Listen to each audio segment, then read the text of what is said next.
Olá pessoal, tudo bem com vocês? Sou Daniel Augusto, do canal 100 Minhas Verdades, e hoje vou falar sobre medicina. Muito embora, minha gente, eu não seja médico. Por isso mesmo que eu vou me restringir aos limites do meu conhecimento sobre essa área, tá? E seguir sempre o raciocínio lógico, pro óbvio, para tirar as minhas conclusões sobre esse assunto. Então vamos lá. O tema de hoje, ele está bem na moda e é bem polêmico também. Qual é? Se existe comprovação científica de que a hidroxicloroquina é a cura para a Covid-19. Bela pergunta, hein? E bem polêmica, né, minha gente? Então vamos lá. Vamos meter a mão nesse vespeiro. Gente, primeiramente, né, antes de adentrar no assunto propriamente dito, a gente vai fazer um breve relato histórico do surgimento dos remédios e também sobre a comprovação científica, o que vem a ser isso. Tá? Então vamos lá. Então, primeiro, em relação aos remédios. Até o século XVII, gente, isto é, os anos de 1800, não havia produção de remédios no mundo, tá? Ou seja, daquela forma que a gente conhece hoje, comprimidos, xaropes, sprays, pomadas, né, injeções, não existia nada disso, tá? A coisa era bem rudimentar, bem primitiva, até então, tá? Para vocês terem ideia, no Brasil, 1500, 1600, e também no resto do mundo, mas vamos nos restringir ao Brasil, né, focar aqui, os remédios eram basicamente chás medicinais, extratos de plantas, sais minerais. Era basicamente isso. Ok? E por quem eram ministrados esses remédios aos enfermos? Aos indígenas? Eram através dos pajés, que eram os médicos das tribos, que eram chamados de curandeiros também. Eles que prescreviam os remédios para os índios enfermos. Ou seja, os chás, né? Aquelas ervas para inalar, ou pomada para passar, ou seja, aqueles extratos, melhor dizendo, né? Para passar no corpo, os sais, isso, aquilo. Então, eram eles que faziam esse papel, tá bom? Ou seja, gente, para o espanto de muita gente, por milênios, a humanidade ficou sem remédios, da forma que a gente conhece hoje. Milênios. Só foi a partir de 1800, mais ou menos. Tá bom? Então, para os hipocondríacos, que não pode ficar sem um remedinho, sem um comprimido, sem uma injeçãozinha ali para resolver seu problema, deveria ser um pavor viver naquela época. Ou seja, eles iam sobreviver, se conseguissem, evidentemente, né? Tá? Porque não tinha esses remédios que nós temos hoje, tá bom? Só, gente, apenas em 1850 que surgiu nos Estados Unidos os primeiros laboratórios de medicamentos, ou seja, a indústria farmacêutica que iria produzir os remédios em série, ok? Em escala industrial, evidentemente. Então ele ia produzir comprimidos, xaropes, pomadas, sprays, pílulas e tudo mais, ok? Só a partir de 1850. Ou seja,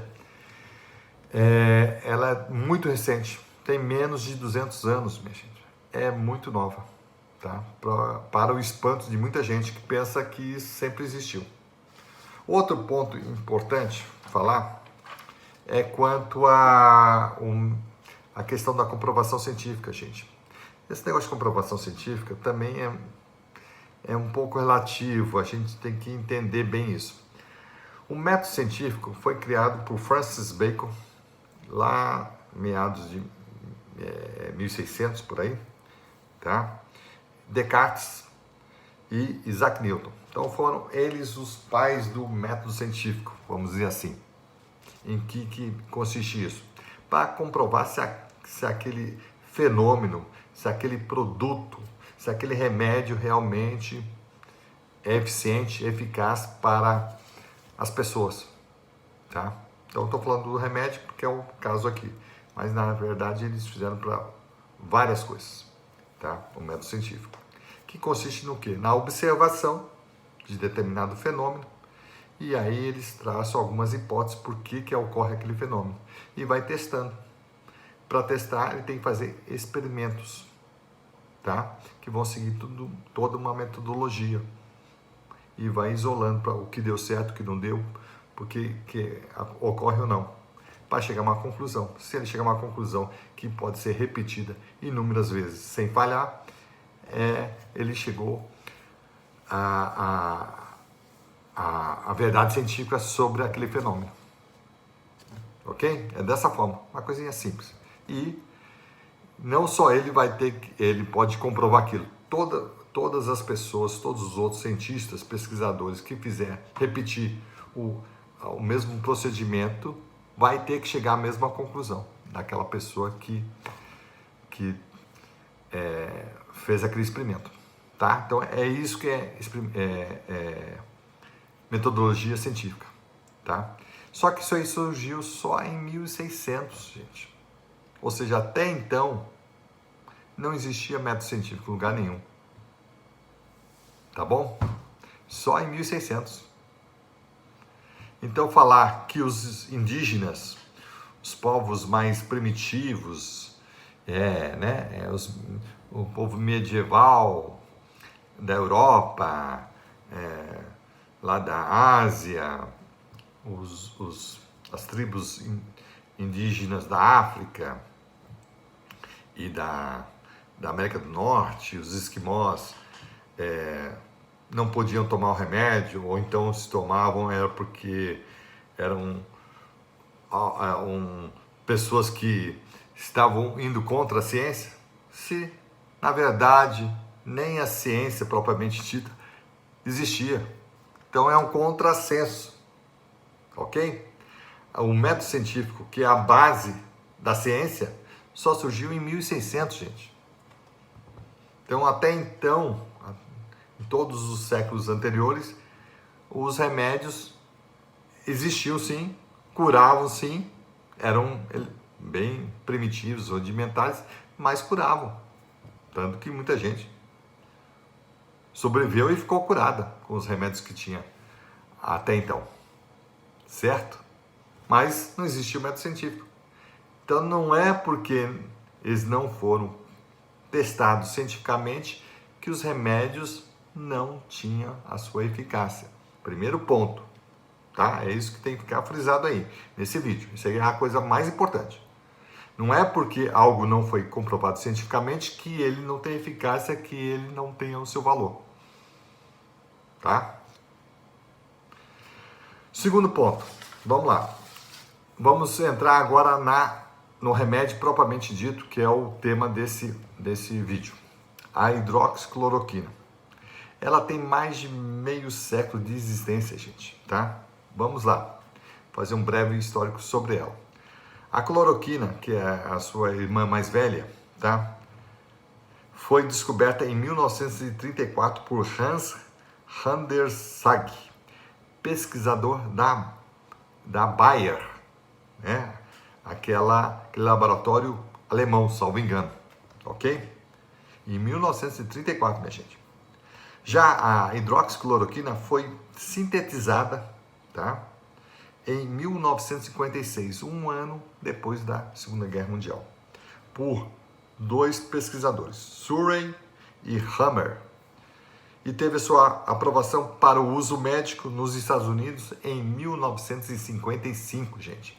Ok? Então, tempo pra caramba, né? Muito antigo, tá? Tem mais de 60 anos que existe a tal da hidroxicloroquina.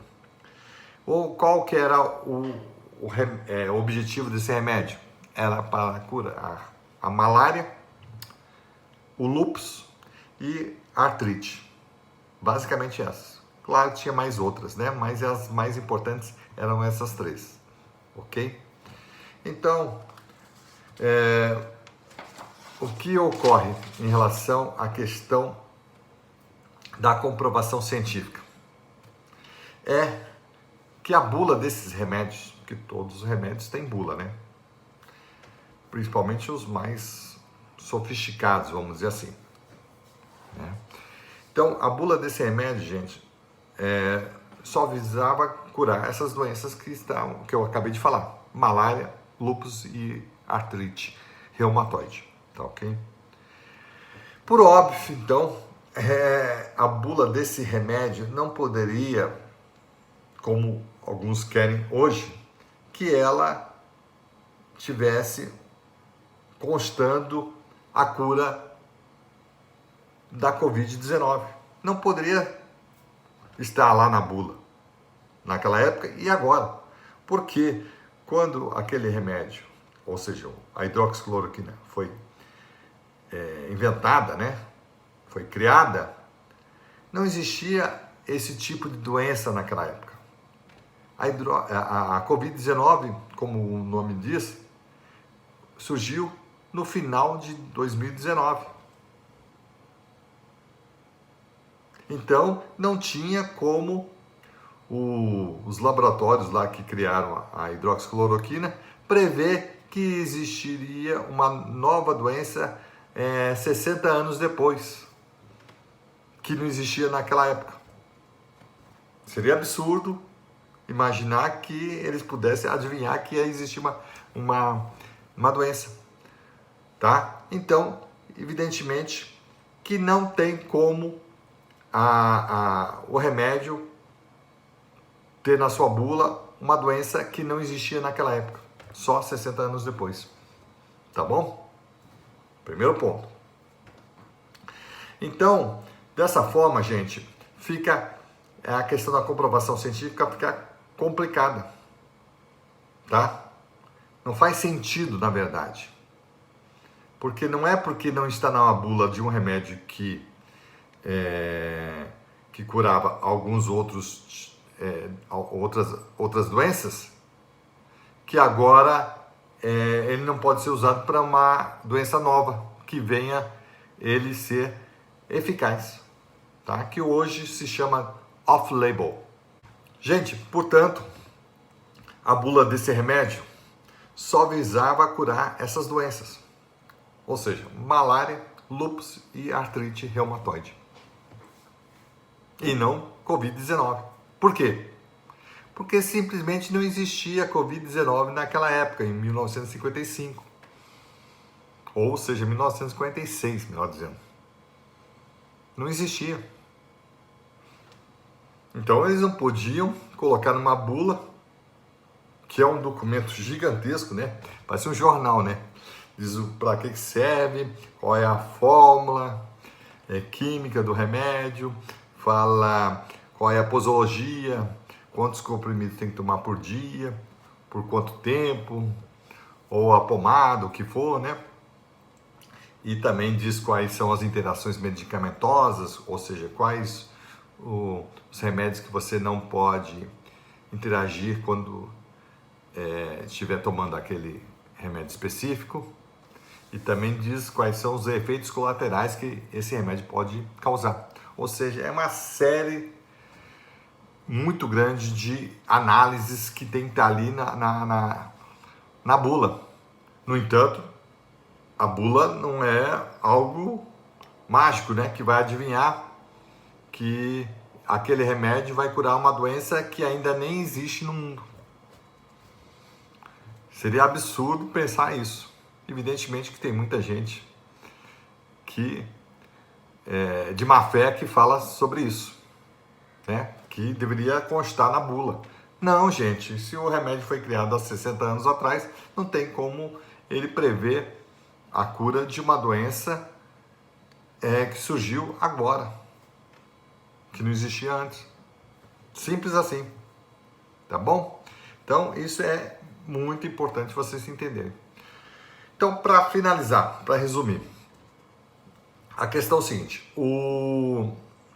a questão da comprovação científica fica complicada. A comprovação científica não é uma coisa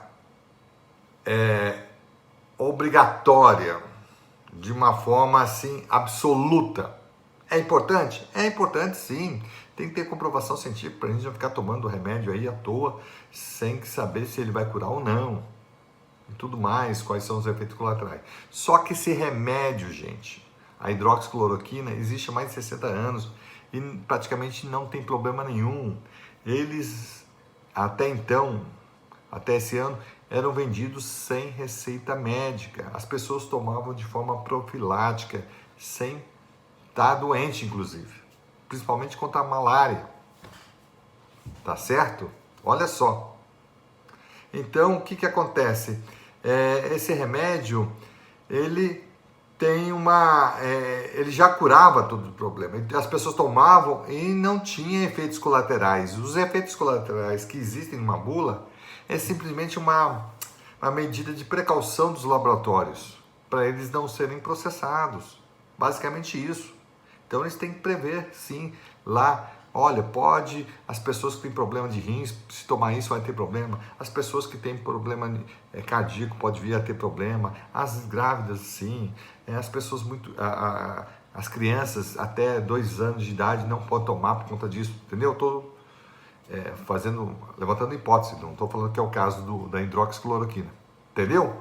Então é para isso, é para alertar e para eles também não alertar a população para não tomar um remédio que pode vir a causar um problema e também para isentá-los de qualquer responsabilidade, né, legal sobre qualquer problema de saúde que a pessoa venha a ter tomando aquele remédio.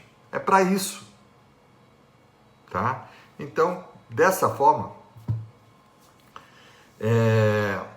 nós não podemos dizer que a comprovação científica é uma condição absoluta para a pessoa tomar um remédio. Ela pode tomar um remédio, sim, se ele for eficaz, né? E o benefício for maior que a dúvida ali, sim, tome. Tome sim. Sempre, evidentemente, acompanhado por um médico, para dar uma garantia maior, né? Para a pessoa ficar mais tranquila, tá? Porque o médico geralmente tem muito mais conhecimento que as pessoas leigas, né? Então ele fala assim, ainda vai dizer qual é a posologia, né? Que ele vai ter que tomar. Então, esse é o primeiro ponto. Então dizer o seguinte, olha, não vamos tomar, os índios não podem tomar remédio nenhum, não podem tomar nenhum chazinho lá, porque o pajé que está receitando aquele remédio para os índios não tem comprovação científica. Gente, é risível. Simplesmente risível. Imagina todas as pessoas do mundo que tomaram remédios antes do método científico, ou seja, antes de 1600. O que vocês iam fazer? O que ia fazer a pessoa? Primeiro que não ia poder fazer nada, né? Mas, olha só, ridículo. Tá? Então, é dessa forma que vocês têm que encarar. Não, essa questão de comprovação científica não faz sentido, tá? Evidentemente que esse vídeo aqui, ele não está abrangendo todos os pontos. Eu vou fazer mais 2 vídeos, tá? Fique atento, tá? Que é sobre a questão econômica. Por que a comprovação científica não é feita por uma questão econômica e também por que não, ela está sendo, ela é tão polemizada por qual é o motivo? E o motivo que eu vou explicar para vocês, principal, é o político, ok? Então vou fazer mais 2 vídeos sobre essa questão da hidroxicloroquina. Tá bom? Então acho que eu falei demais, espero que tenham gostado e até a próxima.